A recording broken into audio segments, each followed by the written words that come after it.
नमस्कार दोस्तों, स्वागत है आप सबका हमारे यूट्यूब चैनल न्यू दृष्टि आईएएस में।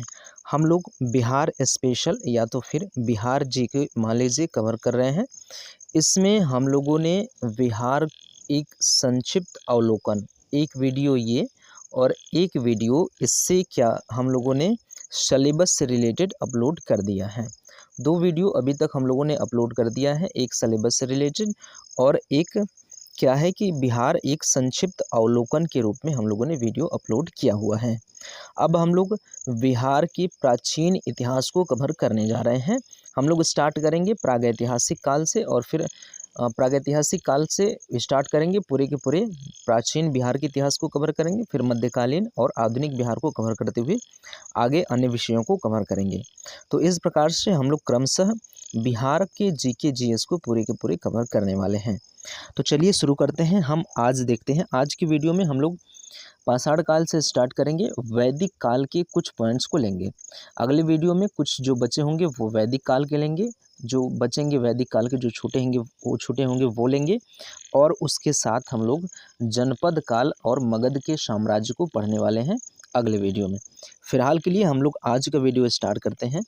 आज की वीडियो में जो है वो ये है कि प्राचीन जो बिहार है, प्राचीन बिहार की जानकारी जो है वो पुरातात्विक साक्ष्य से मिलते हैं, साहित्यिक साक्ष्यों से भी मिलते हैं और यात्रा वृत्तांतों से भी मिलते हैं। तो प्राचीन बिहार के बारे में बात कर लें तो प्राचीन बिहार के इतिहास की जानकारी हमें मिलती है पुरातात्विक स्रोतों से भी, हमें मिलती है साहित्यिक स्रोतों से भी, हमें मिलती है यात्रा वृत्तांत से भी। यात्रा वृत्तांत को अलग रखा जाता है, आप चाहें तो साहित्यिक स्रोत के अंतर्गत रखा जा सकता है, आप रख सकते हैं। ये जो सभी के सभी स्रोत हैं, जो पुरातात्विक साक्ष्य है, साहित्यिक साक्ष्य है, यात्रा वृत्तांत है, इसमें क्या क्या शामिल है? इसके अंतर्गत शामिल हैं प्रमुख इमारत, मतलब प्रमुख स्मारक शामिल हैं, प्रमुख इमारतें शामिल हैं, प्रमुख शिलालेख शामिल हैं, प्रमुख सिक्के शामिल हैं, प्रमुख दान पत्र, ताम्रपत्र, राजकीय दस्तावेज, विदेशी यात्रियों की यात्रा वृत्तांत, ये सभी जो क्या है सोर्स उपलब्ध हैं क्या करने के लिए? प्राचीन बिहार की जानकारी प्राप्त करने के लिए। आगे पॉइंट में बात करें तो कालखंड के अनुसार प्राचीन बिहार को निम्न भागों में बांटा जाता है। एक बिहार की एक पुस्तक आती है बिहार स्पेशल की, बिहार समग्र नाम है उस पुस्तक का। हम लोगों का जो स्रोत है वही है। आप उठाएंगे जब बिहार स्पेशल, बिहार समग्र वाली पुस्तक, तो आपको ये पॉइंट्स मिलेंगे वहाँ पे। तो हम लोग बिहार समग्र वाली पुस्तक को हम लोग यहाँ पे कवर कर रहे हैं। हरी सी पुस्तक है, ठीक है, उसको देखेंगे आप तो उसका कवर हरा होगा, बिहार समग्र लिखा होगा, वही वाली पुस्तक है, उसको हम लोग कवर कर रहे हैं, याद रखिए। तो उसमें क्या है कि कालखंड के अनुसार प्राचीन बिहार को निम्न भागों में बांटा जाता है।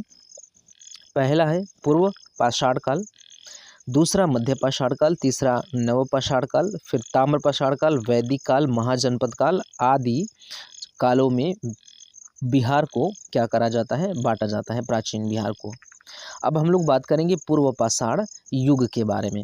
पूर्व पाषाण युग के प्रमुख अवशेषों की बात करें तो इसमें जो प्रमुख अवशेष हैं फाल हैं, कुल्हाड़ी है, चाकू है, खुरपी राजरप्पा है, खुरपी राजरप्पा, ठीक है, याद रखिए।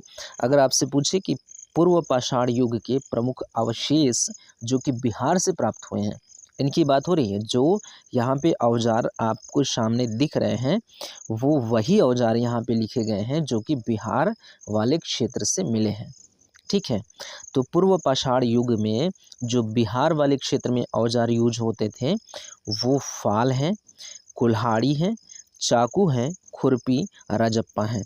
ये जो प्रमुख औजार हैं, बात कर लें फाल की, बात कर लें कुल्हाड़ी की, बात कर लें चाकू की, बात कर लें खुरपी राजरप्पा की, ये सभी औजार मिले कहाँ कहाँ से हैं? तो ये सभी औजार मिले हैं संजय घाटी से। ये सभी औजार मिले हैं संजय घाटी से। ये औजार मिले हैं सोना नाला की संगम जो कि सिंह भूमि में स्थित है, यहाँ से मिले हुए हैं। ये औजार मिले हैं जेठियन से जो कि गया में स्थित है। ये औजार मिले हैं भीम बांध जो कि मुंगेर में स्थित हैं। इसके अलावा नालंदा से भी ये सभी औजार प्राप्त हुए हैं। तो याद रखिएगा, पूर्व पाषाण युग के औजार कहाँ कहाँ से प्राप्त हुआ है? संजय घाटी से प्राप्त हुआ है, सोना नाला से प्राप्त हुआ है, जेठियन से प्राप्त हुआ है, भीम बांध से प्राप्त हुआ है और नालंदा से प्राप्त हुआ है। तो चीज़ें याद रखिएगा कि पूर्व पाषाण युग जो है उसके अवशेष हमें बिहार में कहाँ कहाँ से मिलते हैं। तो ये प्रमुख स्थल है, यहाँ से हमको पूर्व पाषाण युग के अवशेष मिलते हैं। वो अवशेष कौन कौन से हैं? वो अवशेष हैं फाल, कुल्हाड़ी, चाकू, खुरपी, राजरप्पा, ये सभी अवशेष हैं। ठीक, आगे बढ़ते हैं। आगे बढ़ेंगे, अगर बात करेंगे हम लोग किसकी? पैसरा की।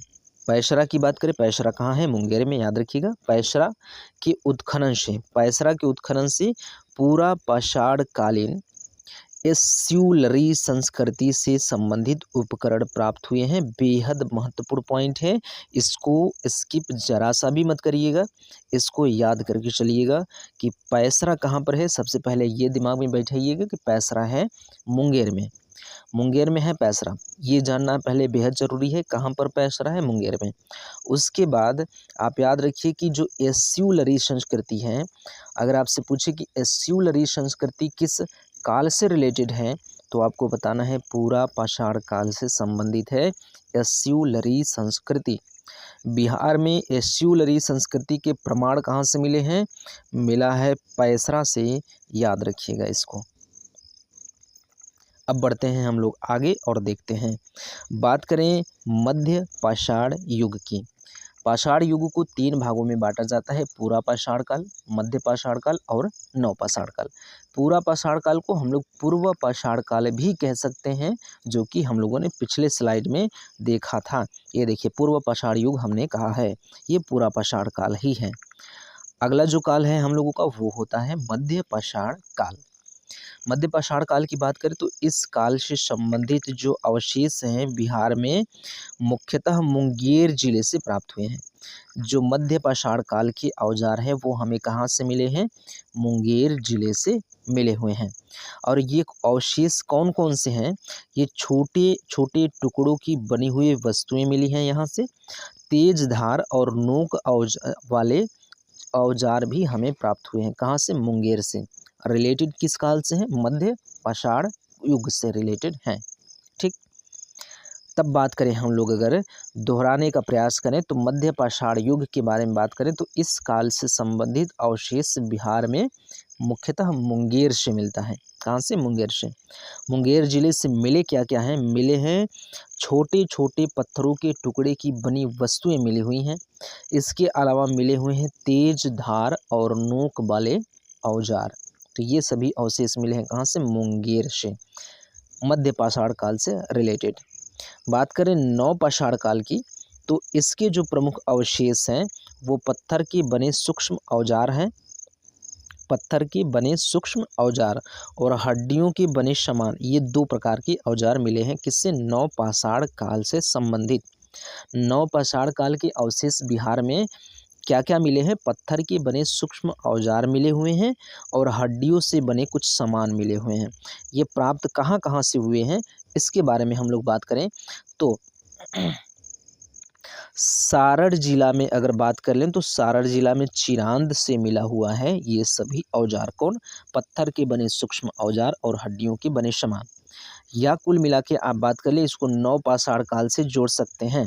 कभी इस तरह से भी प्रश्न पूछ सकता है कि नव पाषाण काल से रिलेटेड कौन सा स्थल है या कौन सा स्थल नहीं है, तो उस काल को जोड़ के उस स्थल के बारे में जानकारी ले सकता है, पूछ सकता है। तो सारण जिला में कौन सा स्थल है? चिरांद। चिरांद से नव पाषाण काल के अवशेष मिलते हैं। दूसरे नंबर पे बात करें तो वैशाली जिला है। वैशाली में 2 स्थल हैं, एक तो है चीतर मतलब चेचर, याद रखिएगा, चेचर है, और दूसरा है कुतुबपुर। कौन सा है? कुतुबपुर है। इन दोनों स्थलों से भी नव पाषाण काल के अवशेष प्राप्त होते हैं। अगले जिला की बात करें तो वो है पटना। पटना में एक स्थल है मनेर। मनेर से भी नवपाषाण काल के अवशेष प्राप्त होते हैं। तीसरे नंबर पे बात कर ले तो है गया। गया से भी गया में 3 स्थल हैं, एक तो है सोनपुर, दूसरा है ताराडीह और तीसरा है केऊर। क्या है? केऊर। इन तीनों स्थलों से भी नवपाषाण काल संबंधित अवशेष हमें प्राप्त होते हैं, याद रखिएगा। तो बिहार में चिरांद, चेचर, कुतुबपुर, सोनपुर, ताराडीह, केऊर, इन सभी स्थलों से नवपाषाण काल से रिलेटेड अवशेष हमें प्राप्त होते हैं, याद रखिएगा। आगे बात करें ताम्रपाषाण काल के बारे में, तो इस काल से प्राप्त काले और लाल मृदभांड सामान्य तौर पर हड़प्पा सभ्यता की विशेषता को दर्शाते हैं। बात करें प्रमुख स्थल की, ताम्रपाषाण काल से रिलेटेड प्रमुख स्थल की बात करें तो सारण जिला में क्या है? चिरांद। सारण जिला में चिरांद है ताम्रपाषाण कालीन जो प्रमुख पुरा स्थल है। उसके बाद बात करें तो सासाराम में क्या है? सेनुआर। सेनुआर से भी ताम्रपाषाण काल के अवशेष प्राप्त होते हैं। सेनुआर कहाँ है? सासाराम, याद रखिएगा। वैशाली में एक जिला है, वैशाली जिले में एक जगह है चेचर है, यहाँ से भी ताम्रपाषाण काल के अवशेष प्राप्त हुए हैं। भागलपुर जिले में एक स्थल है ओरियप। क्या है? ओरियप, यहाँ से भी ताम्रपाषाण काल के अवशेष प्राप्त हुए हैं।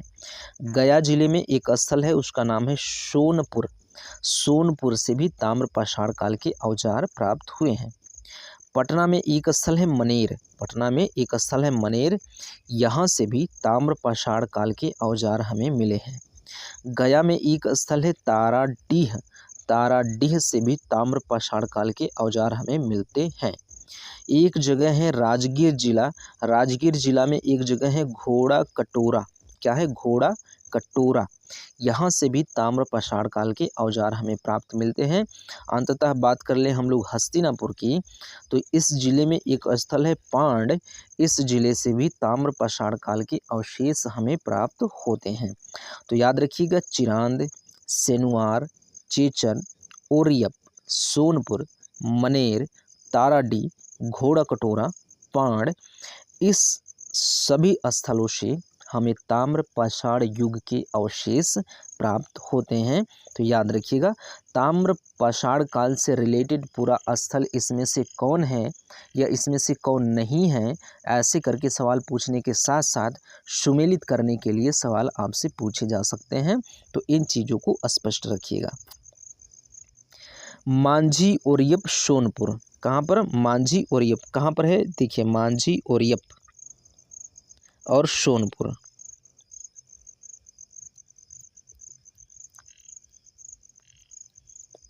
तीन स्थलों की बात कर लें, मांझी, ओरियप और सोनपुर, तो यहाँ से ताम्रपाषाणिक युग का आबादी का पहला प्रमाण मिलता है। यहाँ से ताम्रपाषाण काल के युग का आबादी का पहला साक्ष्य कहाँ से मिलता है? मांझी, ओरियप और सोनपुर से, इन जगहों से।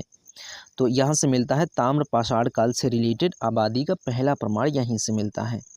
इन स्थलों से मत्स्य भाले, तलवार, मानव आकृति आदि प्राप्त हुई हैं। किनसे? मांझी, ओरियप और सोनपुर से। यहाँ से क्या मिले हैं?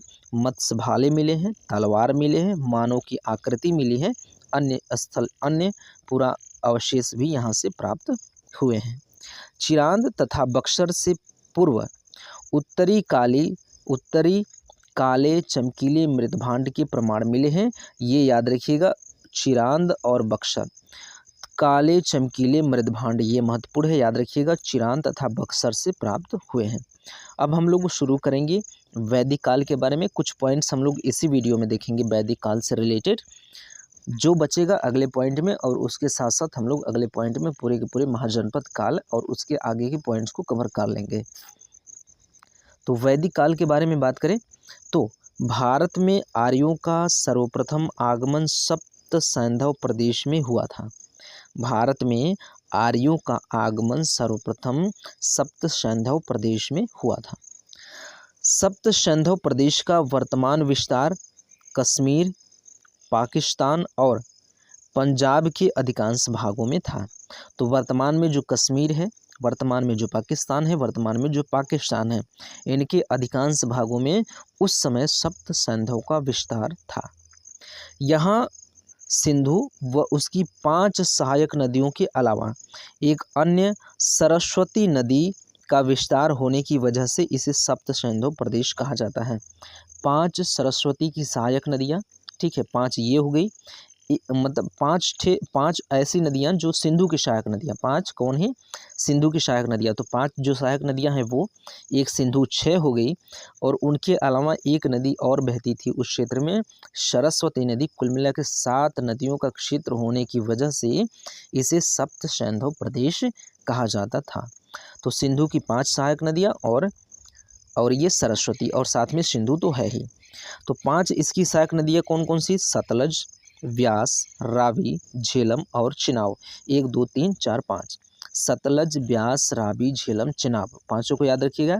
सतलज, व्यास, रावी, झेलम, चिनाब, ये 5, और एक सिंधु 6 और एक सरस्वती 7 नदियों का क्षेत्र होने की वजह से इसको सप्त सिंधु प्रदेश कहा जाता था। आगे बात करें तो इस क्षेत्र में बहने वाली 7 नदियों का उल्लेख ऋग्वेद में मिलता है। ऋग्वेद में मिलता है, महत्वपूर्ण पॉइंट है, इसको याद रखिएगा। आगे बात करें तो शतपथ ब्राह्मण से बिहार के संदर्भ में सर्वप्रथम जानकारी मिलती है। बेहद महत्वपूर्ण पॉइंट है, ये याद रखिएगा, इसको याद रखिएगा। अगर कभी सवाल पूछे आपसे कि बिहार के संदर्भ में सर्वप्रथम जानकारी कहाँ से प्राप्त होती है, तो याद रखिएगा बिहार के संदर्भ में सर्वप्रथम जानकारी हमें प्राप्त होती है शतपथ ब्राह्मण से। कहाँ से, शतपथ ब्राह्मण से। याद रखिएगा, याद रखिएगा, याद रखिएगा, बिहार के संदर्भ में सर्वप्रथम जानकारी हमें शतपथ ब्राह्मण से मिलती है। अगले पॉइंट की बात करें तो पुराणों के अनुसार मगध का राजवंश बृहद्रथ वंश से प्रारंभ होता है। तो मगध का राजवंश बृहद्रथ राजवंश से प्रारंभ होता है, ऐसा कहाँ उल्लेखित है, वो पुराणों में है। तो पुराणों के अनुसार मगध का राजवंश किस राजवंश से प्रारंभ होता है, तो वो बृहद्रथ राजवंश से। तो ये जो पॉइंट है, इससे 1 2 सवाल या 3 सवाल इस तरह से बनाए जा सकते हैं। तो आप इसको याद रखिएगा कि पुराणों के अनुसार मगध का राजवंश बृहद्रथ राजवंश से प्रारंभ होता है। अगले पॉइंट की बात करें तो ऋग्वेद में मगध को क्या कहा गया है, कीकट। बेहद महत्वपूर्ण पॉइंट है, इससे प्रश्न बनाए गए हैं। ऋग्वेद में मगध को क्या कहा गया है, कीकट। सवाल सीधे पूछ सकता है कि ऋग्वेद में मगध को क्या कहा गया है, तो आपको बताना है कीकट। उल्टा करके पूछ सकता है कि कीकट शब्द किस क्षेत्र के लिए प्रयोग किया गया है, तो आपको बताना है मगध के लिए। और उल्टा करके पूछ सकता है कि मगध को कीकट कहा गया है किस ग्रंथ में, तो आप बताएंगे ऋग्वेद में। तो इस छोटे से पॉइंट से 3 सवालों का उदय होता है, याद रखिएगा। तो बताया गया है कि इसका शासक परमानंद था। जो कीकट क्षेत्र है, कीकट का शासक कौन था, परमानंद। इस क्षेत्र को, कीकट को, तो यहाँ पे निवास करने वाले लोगों को क्या कहा जाता था, व्रात्य कहा जाता था। ये भी बेहद महत्वपूर्ण तथ्य है, इसको याद रखिएगा कि कीकट क्षेत्र में निवास करने वाले लोगों को व्रात्य कहा जाता था। वायु पुराण एवं पद्म पुराण में 3 क्षेत्रों को पवित्र बताया गया है। बात करें हम लोग 2 पुराणों की, कौन कौन से पुराण, याद रखिएगा इन दोनों को, वायु पुराण और पद्म पुराण। इन दोनों पुराणों को बेहद महत्वपूर्ण तरीके से, बहुत ही ध्यान में रख के, सजगता से याद रखिएगा। इनमें 3 क्षेत्रों को पवित्र बताया गया है, गया, राजगीर और पुनपुन। गया और राजगीर और पुनपुन, इन तीनों क्षेत्रों को वायु पुराण और पद्म पुराण में पवित्र बताया गया है। पूछ ले कि वायु पुराण और पद्म पुराण में इनमें से किसको पवित्र नहीं बताया गया है, तो गया, गया, राजगीर, पुनपुन, कोई एक क्षेत्र अलग से दे दे तो आप उसको छाड़ देंगे, क्योंकि उसको नहीं, इन 3 क्षेत्रों को पवित्र बताया गया है। तो यहाँ से सवाल किसी भी तरह से पूछा जा सकता है कि गया, राजगीर और पुनपुन को, गया, राजगीर और पुनपुन को पवित्र श्रेणी में रखा गया है किस पुस्तक में, तो वायु पुराण में या फिर पद्म पुराण में, ठीक है, या फिर दोनों में रखा गया है। ठीक है, ऐसे भी प्रश्न पूछे जा सकते हैं। तो याद रखिएगा, वायु पुराण एवं पद्म पुराण में 3 क्षेत्रों को पवित्र बताया गया है, वो है गया, राजगीर और पुनपुन। इनको याद रखिएगा।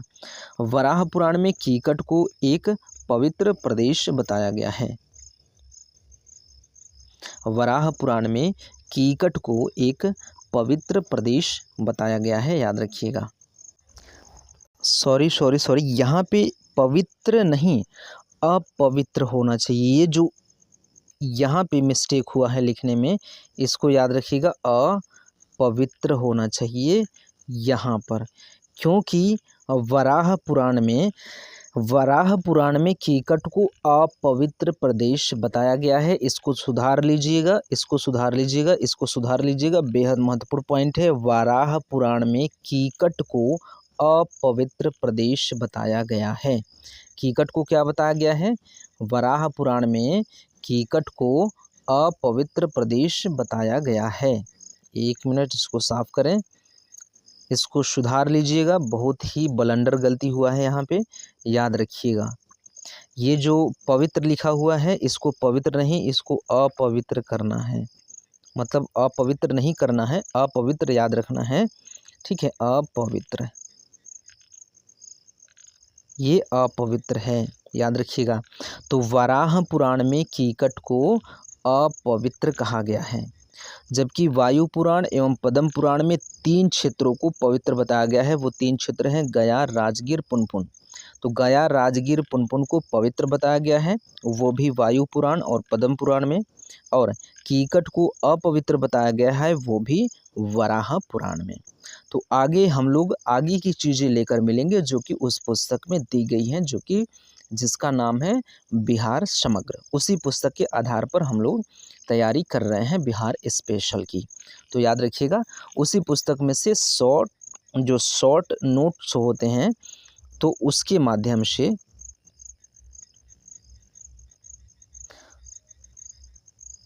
तो ये चीज़ हम लोग बना के शॉर्ट नोट्स बना करके हम लोग इसकी तैयारी कर रहे हैं। ठीक है, इससे थोड़ा सा जो किताबी भाषा है उससे अलग होके हम लोग कुछ अपनी भाषा में चीज़ों को आराम से समझ लेंगे, इसलिए हम लोगों ने ऐसा करना शुरू किया है। तो फिर हम लोग मिलते हैं अगले वीडियो में चीज़ों को लेकर जो आगे दी गई हैं। मिलते हैं अगले वीडियो में, तब तक के लिए धन्यवाद।